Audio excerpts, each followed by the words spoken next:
Hey guys, it's me, the Global Community Love Manager, and I'm here at Genius Cafe Bali with Aaron Mashano. Hi guys. Hi. Yeah, how you doing? So he's our annual member and he's also a speaker here. So he does his awesome sessions and he's an entrepreneur. And how many businesses you have right now? For Four? and counting. Yeah, a bit Well, addicted. okay, can you elaborate more on that? What is it? And Mm, yeah. mm. Yeah, good question. Well, I obviously started with one and got coaching to focus on one, which is true. Uh-huh. But I found out that you can really solve world problems by creating a business around it. And so, as you can imagine, being a social entrepreneur and part of your social community here, I figured if I get one sustainable, it'll give me permission to build another one in another problem area I'm passionate about, which is health and wellness. Uh-huh. So I moved from coaching to health and wellness, and then I found out networking is important for people. So bringing people together to expand their opportunities. So I started a network marketing, network business, and then I've also created a university for dyslexic people like me, who may not get degrees. So I think business startup universities are gonna disrupt a few things in the education system. Okay, we have Yeah. Startup University Leaders of Tomorrow, Yeah. um, Startup Anima disaster. Juice, Anima juice. Yes. and you have also Organic Farm. Yes. Yes, we do. And what else? Well, the organic farm will bundle it with the juice. I got the juice, which was the retail arm, and I went, okay, let's do wholesale and then let's do manufacturing. So I pretty much wanted to control the quality. So I'll call that Anima, which is one business. And then Startup University is the online platform to help startups learn real business tools and real business application versus theory. Then niche meetups is what we were talking about to bring speakers and other people together, niche industries to collaborate and hopefully be more strategic to form alliances. And startup coaching, which is more around helping startups create a prototype because most people fail at the idea stage. And I feel I can really help them gain more traction. Okay, and why you decided to do all of that? You're from Zambia, right? And so how did you end up here? But I know that before that you were in Sydney. Yes, yes. So can you tell me more about your journey? How much time do we have? Yeah, so I'm Zambian born, and I think I've always been passionate about making a difference. And I find people who want to make a difference beyond themselves tend to have a lot more energy. So I think my mother just didn't know where to put it, and so she put me into a lot of farm work, and I did that well, but I had more time to destroy things, so she put me into doing community programs with her, like, getting calves produced and then giving them to single women who are widows. And so this social entrepreneurial, creating finance and money to help people become more sustainable was kind of bred into me by my mother and my father, I'd say. And then we spent, we don't really have Christmas, but we spent the Christmas period at prisons handing out food hampers and whatever excess food we had. So I always had a awareness that you could do a lot more with surplus. And so the journey there continued because people just recognized my work ethic, and then I got recognized by an Australian missionary as well, and Australia became a focus for me to go there and study law and commerce because one of my mentors again said, you could probably change Africa with the constitution at that time. So I did that, and that's how I got into Sydney, Australia. And obviously, the world opened. Met up Tony Robbins, met Les Brown, met Hang on. How yes. did you meet Tony Robbins? I started off by going to all the workshops. I'm a personal development junkie, so Like I we even all met are. the founder here from Genius 14 years ago. Coached me on my personality style. Roger. Yeah, Roger, and then I met Don Tolman. I met so many people in the health and wellness. So a Uh-huh. lot of the businesses I've done, I think, are a byproduct of amazing coaching I've had from some of the greats in the world. And I think now it's 30 is the new 20, so it's time for us to step into their shoes and do it better. I hope. Yeah. And you telling a lot, you're talking a lot about heretics, and these are the people that you're actually like and encourage Yeah. people to be heretics. Yeah. And Seth Godin is also talking about this in his book Tribe. Yeah. So Try. why do you think it's important right now? Yeah, I think unlike a few hundred years ago, being a heretic meant you were a witch and you probably get burnt at the stake. So there wasn't a lot of room for being unique. And there's another great book I recommend by one of my favorite guys who wrote the book Code of Extraordinary Mind. Just talks about the fact that I think culturescape or communities and societies are still based on a lot of old models that don't work. You know, before to be a billionaire, you had to only be in property. Now you don't even have to own anything to really be a billionaire, like Airbnb and Uber. They don't really own cars. You know? So the concept of wealth creation and the energy exchange has changed. So I think the best way for you to do that these days with the access to the world is being able to stand out and do something different. Gone is the world of lying to people and offering features and benefits. I think we're in the era of positioning, and when you position yourself as a heretic, I think people who then have the same core values as you do will tend to want to work with you, and you don't really have to change your authentic self and try and convince the masses, because I think there's enough opportunities out there for everyone with the access to internet. So I really encourage people to do that, because I found in my life, you know, I'm an African man, if you can't tell. You know, I'm a passionate person. I have my issues like everybody, but at the same time, I think society tries to make us all polite and politically correct, and that might work in democracy, but in business, not everyone's going to like your ideas. So if you really want to people please, chances are you won't be very successful. And being of African heritage, we're taught to be respectful. I found that was very expensive advice in business. So one of my coaches challenged me on this and said, well, what about if you were actually being uniquely yourself, because everybody's taken, as we've all heard, and then see how many more people will be attracted to you. So I tried that for a year, and honestly speaking, I started being honest about my failures in business, and I found more people connected with that better than my successes. And just got addicted to the honesty game. So I try and do that in every area of my life. Yeah, and I think they call it heretic, but I think it's just being frank about who you are and who you're not. I think the world's ready for more honesty now.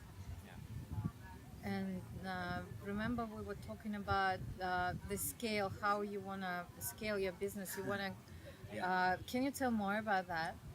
How I want to scale the business. Yeah. Are we talking about world domination, or are we Yes. talking about? Yeah, yeah. I think stay tuned on that. Look, I'm in Bali for many reasons. As you said eloquently earlier, I'm glad you remembered my story. Thank you. I feel appreciated. But I grew up in Australia trying to make it in the West, and got some reasonable success. But to be honest, I wasn't satisfied with the system. And something I read, and I'm a big believer in a guy called Buckminster Fuller, who is a guy who created geometric domes and things, which I'm working on some crazy projects about that. You'll hear about that soon. But he said, you know, rather than putting all this energy into taking on the system, why not just create an alternative model and make the old one obsolete?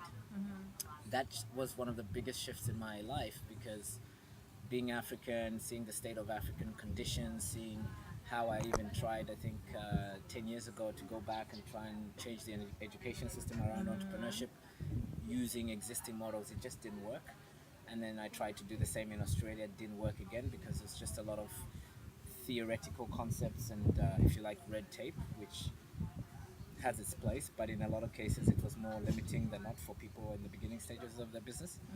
So I thought, well, why not come to an in-between place like Bali, where people are a little bit open to trying new things, otherwise you wouldn't live here. But secondly, there's just a more accommodating culture for prototyping, meaning being able to have a proof of concept, and if it really works for the people, it will scale by itself.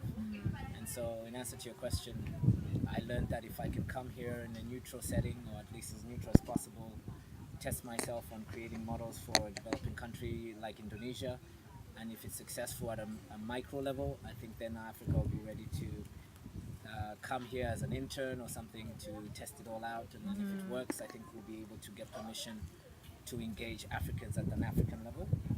Because the worst thing I can do now is come there and tell them what to do. I think it's better to create a model that works, as Mr. Fuller said, and then let them experience it, and then get what they want and go home and interpret it. So hopefully we can scale to 4 continents with models that are working in Bali. Yeah, that's my vision for the next 5 years. Wow, this is big. Yeah. And Yeah, is it your creator? Because you're a creator according to Wealth Dynamics profile. So is it your creator speaking, or is just the way you are, the way you're born, and the way you're thinking? Yeah, look, it's funny. I used to think I was just creator and that was the reason why I am who I am. I think tools like Wealth Dynamics really help you pinpoint a style and how you can work. I probably visualize it more like a road or a lane. However, I'm still African. You know, I'm still in touch with my roots. I still love some parts of me that I'd say are cultural, and I've chosen to cherry pick the ones that I like. And I think that's what I was saying about the book Code of Extraordinary Minds.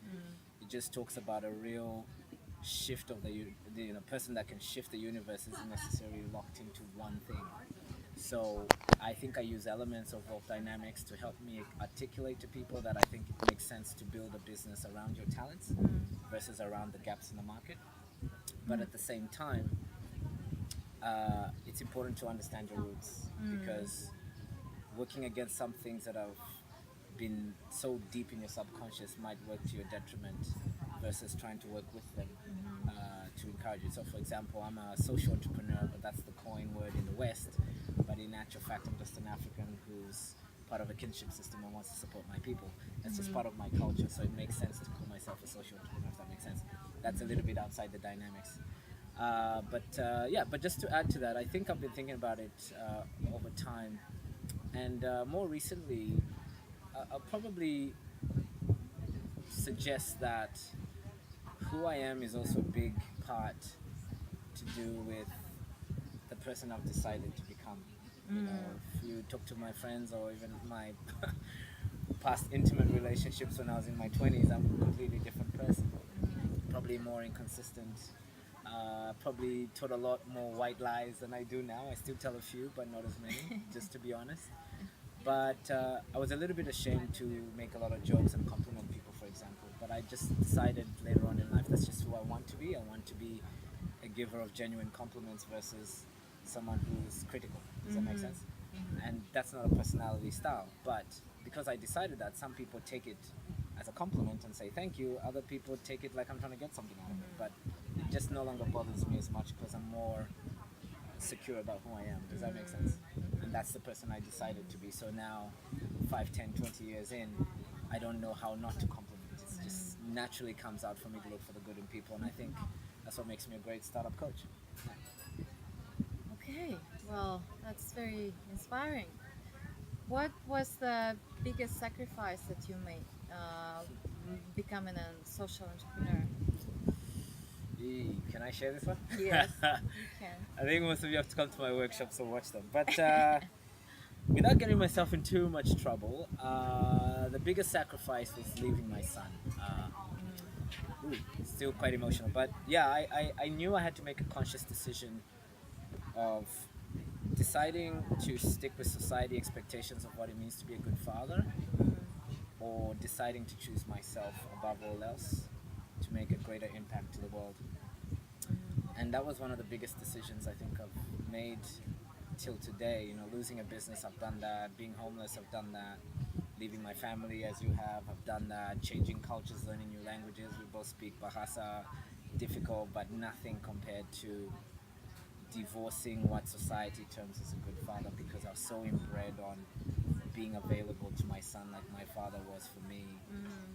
But if I stayed, I recognized that I would have to change my worldview and not be able to impact a macro amount of people, because I would have to stay at home, get a good job, pay a mortgage, and just be the guy who gets the award for best father for fixing a good garden, for example. Now, I just want to say for starters, there is nothing wrong with that, but I think in a lot of cases, most of us never strive to achieve our dreams because we're trying to please someone else. And I recognize I was probably staying in that very suffocating environment because I was trying to make other people happy, and yet I was probably the most unhappiest I was. And then I saw myself parenting inauthentically. And so I recognized the best way for me to parent better is to really put my money where my mouth is and lead by example. And when I did that, I thought it was mentally gonna be okay, but honestly, it took me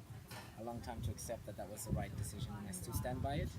But it doesn't fill the void. So just to help a lot of people out there who are trying to become entrepreneurs, something I coin a lot in my workshops is for every prize, there's a price. And I don't know if I would have got into this crazy business if someone told me earlier, hey, listen, if you go become a social entrepreneur, it'll mean your marriage won't work out because you're gonna have to be outside home for so many hours, which most families don't understand, you know. But am I proud of that decision? I am, and I just hope that eventually the right people stick around if they meant to. If they're not, then unfortunately you'll be labeled a heretic.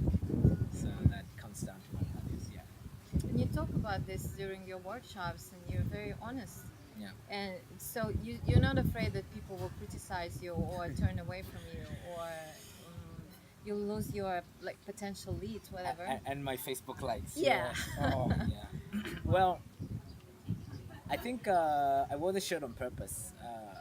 The true entrepreneur to me is someone that is prepared to take above normal risks. And the fact is, some of us love to hate Steve Jobs for what he's done, but he had to create this Apple phone that we all love to use. But if you look at his life story, he was a bit of a dickhead, he was a bit selfish. I think he only engaged his daughter later on in life. He didn't have many friends. He I think made a lot of sacrifices, and including his health at the end of his life, maybe. Because apparently a lot of entrepreneurs die of pancreatic cancer, so get some health checks every year. But if you look at all that, I'd like to believe I'm glad that he did, because I have an iPhone to use. And I knew that iPhone, which is the price of whatever billions of dollars he made, it wasn't about the money for him, it was about creating something innovative and disruptive. So could he have done it better? Probably. But I guess for me it's the same. I just really think people who are successful eventually realize that criticism just comes with a package. So you just get more and more honest about who you are, and unfortunately there's casualties. So I know by what I share in these platforms, I get one of two responses. The people that value freedom will probably go, yeah man, I totally relate.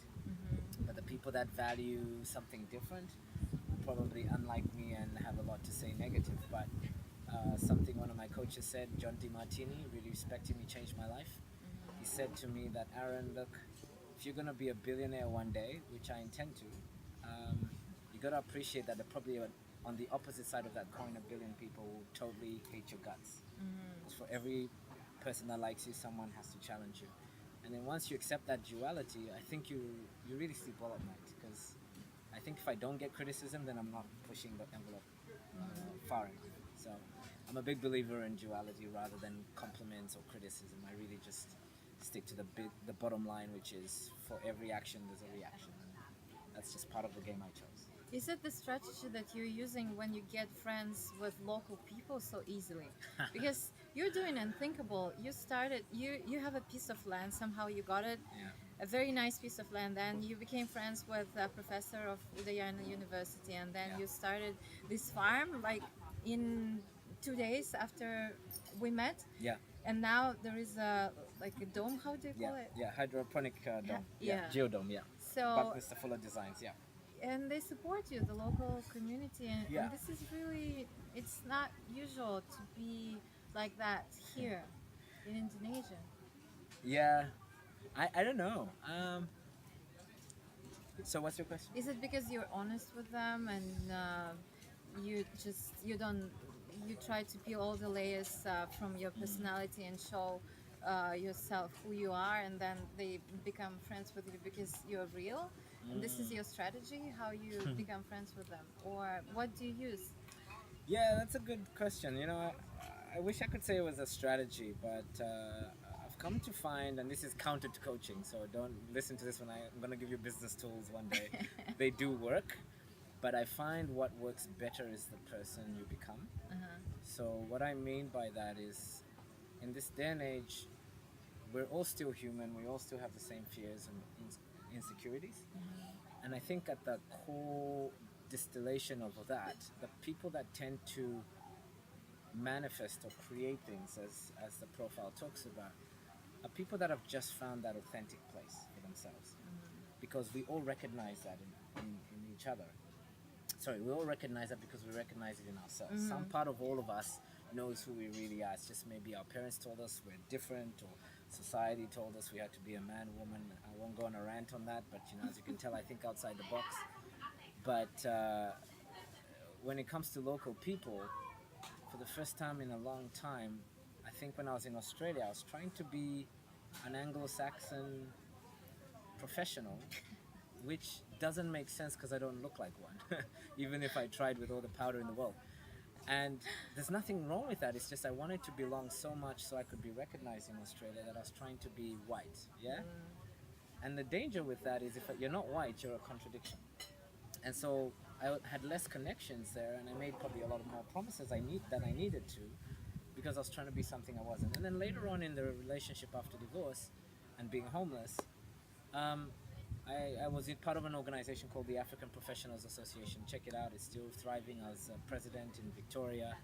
But I realized I can be an African professional, meaning I'm an Australian African professional. And that created a hybrid of being a professional suited person, articulate with English because I needed to be in that country, Australian credentials because I needed that in that country, but I'm African and that's a strength, not a weakness. And when that dawned on me, I started getting a lot of traction in my community, but I also started getting a lot of traction in the non-African community, which is other people. So I think the blessing for me there was I brought that to Bali, in answer to your question, and I just turned on the African more, and that's my natural disposition. And a lot of Balinese culture and African culture are very similar. So things like connecting and caring about family and language, learning a language and understanding the customs is so important before you even have a dialogue about business.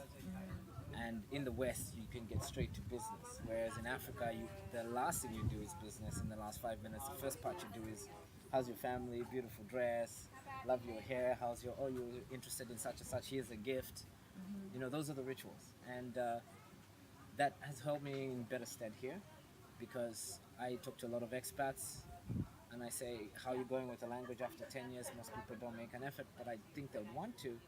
But the reality is, if you want to make an effort, you got to go and do like the Indians if you go to India, if that makes sense. So I do like the Indonesians, and maybe my blessing was I didn't have a lot of money when I came, so I couldn't afford a villa. I lived in a kos in Denpasar. If you don't know where that is, Google it. In a box for 6 to 8 months because I couldn't afford it. I was still in my startup stage of my business. I wasn't pretending I was wealthy then. And I think a lot of the locals appreciated that. But the benefit is they gave me the language. And so when I started gaining traction, it just became an easy transition to higher positions with people, because I would introduce myself as Waya in Africa. I wouldn't introduce myself as Aaron because that's the name I was given. Waya in Africa. They've never met an African who was broke living in Denpasar, so I was the first Balinese African son, and that's what Wayan means, and it just stuck. So I don't introduce myself by Aaron, not because I don't want to. It's just people relate better to the Wayan Africa, and they've heard of the crazy poor guy who couldn't afford a villa, which is counter expat vision. And I eat padas, which is the spicy food, better than the locals, because that's all I could afford for so long. So tummy aches was a luxury. So I could tell you so many war stories, but I think you can tell you're laughing because probably you relate to some part of that story. And that's what I meant by integrating with the culture.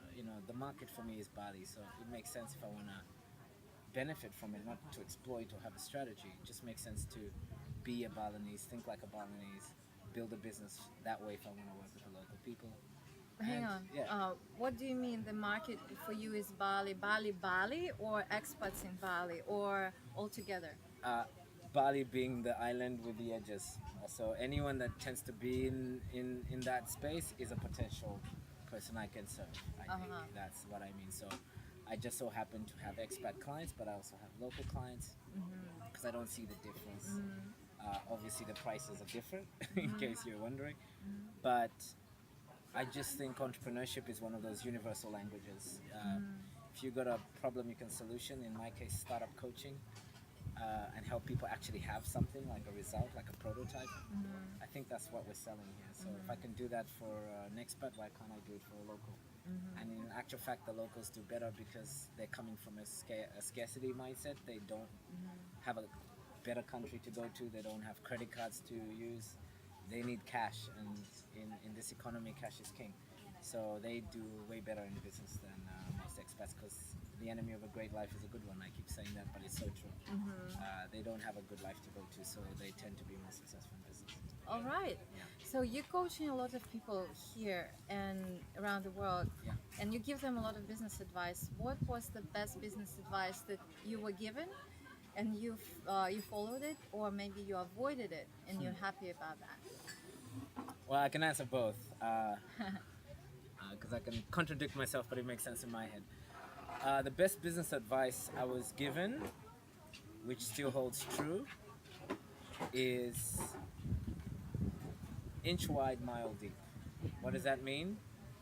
Niche yourself and start small and become successful by having a solid financial business versus wide deep, which is splash, go on Facebook, let everybody know who you are, get 10,000 likes, but it doesn't transact to business. So better you're known by fewer people who can recommend you quality clients versus being known by everybody and just having fewer clients across who most likely when the next new fad come will go elsewhere. Does that make sense?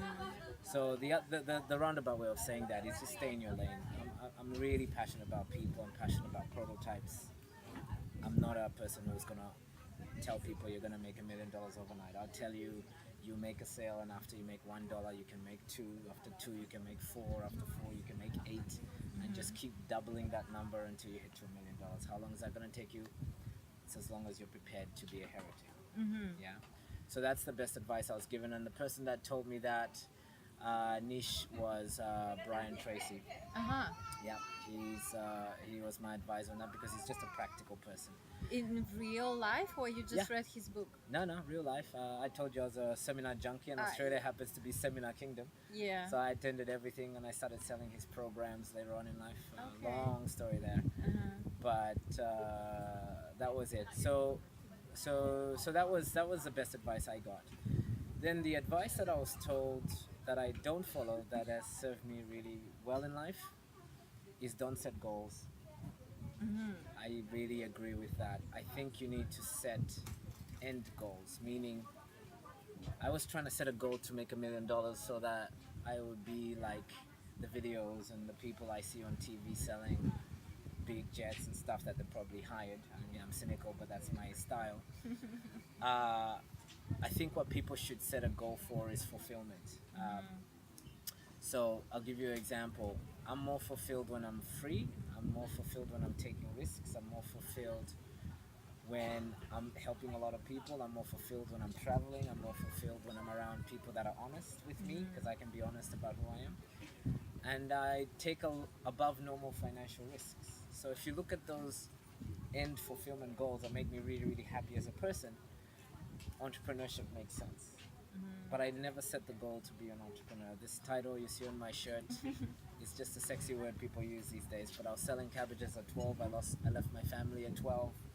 I was the guy standing on the street embarrassed about things that most kids didn't do because they didn't have to. I had to do it to survive. So, but I was fulfilled doing it. I was fulfilled. Plans, right? In Yes. the near future. Yes, I do. What? Um, look, let's talk about fulfillment because I think that will reinforce the message. I want my son to remember me for doing something that made someone else's life better. Okay. So I happen to have a hydroponics local project because if he finds out about it, we're helping permaculture, sustainability, getting rid of plastic because all my bottles are recycled. We're using up 2 ara instead of building a massive villa that only occupies fewer people in Bali. So we're helping rehabilitate the land. I employ local people because I wanted to be employed as a local person in Africa, and most people pass me up for an expat. So I know that feeling. So if you ask me what are my plans are to do more of that. That I'm already doing on a micro level and nobody knows about it. But if you find me in 60 years, I hope you find me still doing that, and maybe doing it at the scale of SpaceX, like Elon Musk, who I think I finally got why he's doing it. It's not to go to space, he just wants to make human beings part of the space traveling opportunity. He wants to create a species of space travelers and make humanity one of those. That really turns around the vision. So the goal is not to go to space, is to allow humans to be space travelers.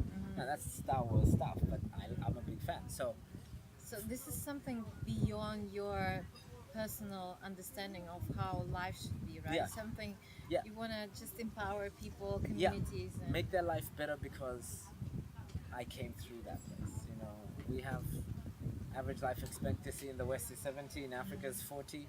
So you know, if you look at that, I've got 5 years to go. But I don't mind dying at 40 and living a life with 100 people than dying at 100 and nobody even recognize me for doing something significant in their life. Does that make sense? So quality over quantity for sure. And if you ask me what are my plans, I think for me education I'm passionate about, which is why I coach. I want to do more disruptive stuff in education. I'm passionate about health, so you see more projects around supply chain food, so the big guys won't like it. I'm really passionate about people networking effectively, more honesty, so you see more of that. And who knows, one day maybe I'll have a green city and an island to prove it. So I just got some advice from a great friend behind the camera. I'm curious about islands just because I think I can disrupt the whole city. And if I do, then maybe my son again will come and choose to live alternatively because he can, not because it's impossible. I just think impossible should be the goal. What's that quote? Attempt the impossible to improve your work. I really think that's true. Yeah, so those are my plans in a broad context, but along the way I'm having a great time meeting amazing people like you guys. I mean, what else is there? It's really well, cool. Yeah. good luck on that. Makasih banyak, Yeah, as they thank you say. so much. And the last one. Yes. We have a lot of people in our community who are entrepreneurs. Like you have Yep. this on this T-shirt, this sexy word. What's the advice from you to our community? I'll look at the camera for the first time. I'm actually an introvert. I hate cameras. um, so your question was, what's the advice for? For our community of the community. entrepreneurs. Okay.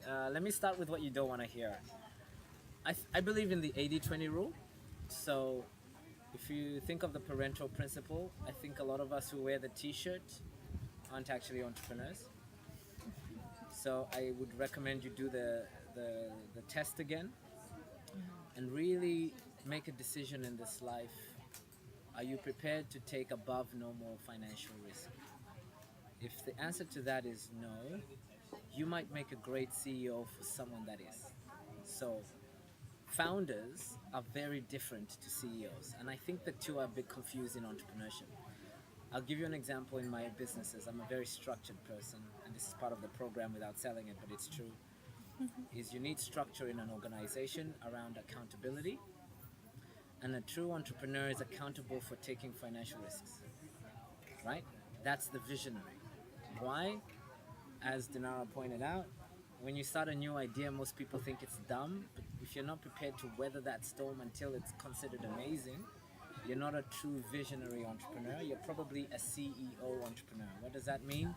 It means you're an integrator. You take what's already working and you just manage it. That's a very different type of entrepreneur. So my challenge to the community is, are you a visionary, which is someone who's prepared to take above normal financial risks? Or are you an integrator, which is someone who probably should work for an entrepreneur and help them manage their business? If you answer those two questions, I think you get the bigger salary as a CEO and the recognition that you want.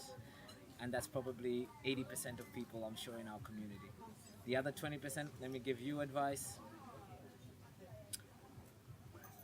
Work like your life depends on it, because it actually does.